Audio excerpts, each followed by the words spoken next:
परमहंस सद्गुरू स्वामी मकरंदनाथ महाराज यांचं प्रवचन 11 मार्च। सर्व बाजूंनी साधनेचे रान उठवावे। साधकाच्या जीवनामध्ये ध्यान व नाम या दोन प्रमुख अंतरंग साधना आहेत। ध्यानाची साधना एकांतात एका जागी बसून करावयाची आहे। नाम सुद्धा ध्यान साधनेप्रमाणेच एकांतात एका जागी बसूनच घ्यायचे आहे। मात्र सदा येता जाता उठता बसताही नामस्मरण करता येते।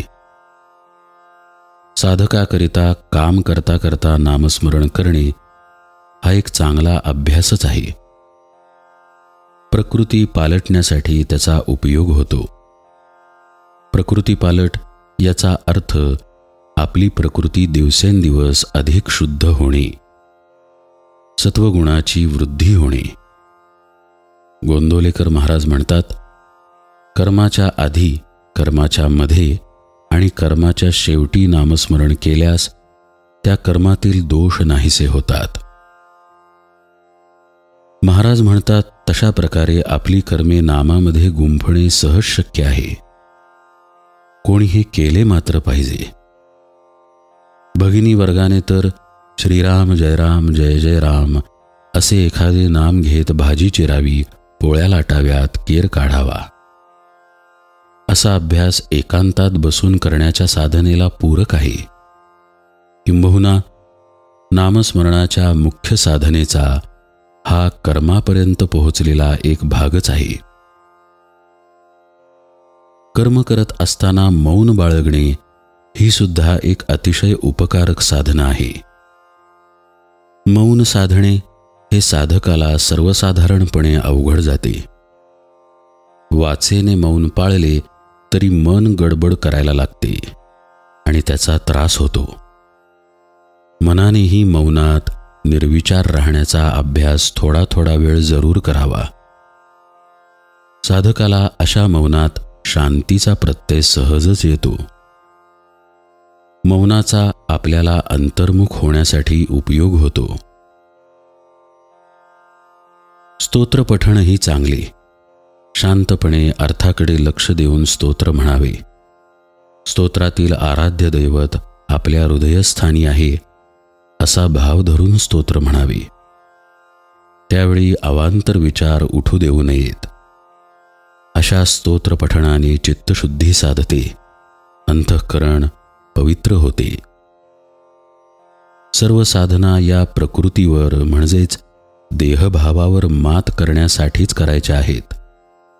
कारण देहभाव दूर सारल्याखेरीज आत्मा प्रगट होत नाही। म्हणून जिद्दीने आणि आत्मविश्वासपूर्वक आपले साधनेचे प्रयत्न जारी ठेवावेत। खात्री बाळगावी की ज्या अर्थी ध्यान करावेसे वाटते, नाम घ्यावेसे वाटते, स्तोत्रे म्हणावीशी वाटतात, त्या अर्थी नक्कीच आपल्या प्रकृतीत काही एक पालट व्हायला सुरुवात झालेली आहे। थोडक्यात साधकाने अखंड सावध राहून साधनेचे असे अनेक प्रयोग करावेत। रोज तास दीड तास नियमित सद्गुरुपदिष्ट मार्गाने ध्यान करावे।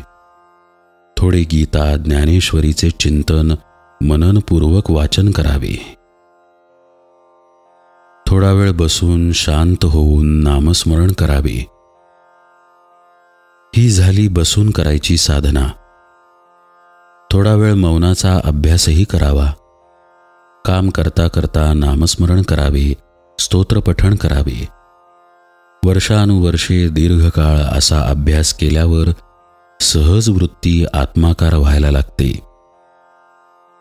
सद्गुरूंवर पूर्ण श्रद्धा विश्वास ठेवून प्रेमादरपूर्वक साधना आणि आपली नियतकर्मे यांची उत्तम प्रकारे सांगड जीवनात असावी। स्वामी माधवनाथ म्हणत असत की शिकारी जेव्हा सर्व बाजूंनी रान उठवतो तेव्हा कुठे सावज हाती लागते। त्याप्रमाणे साधकाने सर्व बाजूंनी साधनेचे रान उठवले पाहिजे। तेव्हा कुठे हळूहळू अंतःकरणात पालट होईल, चित्तशुद्धी घडेल, परमात्म वस्तूचा बोध होईल, जीवनात धन्यता अवतरेल. थोडक्यात आपला दगड फुटायला सुरुवात होईल आणि सद्गुरूंना आपल्याला जसे घडवायचे आहे तशी मूर्ती त्यातून आकाराला येईल.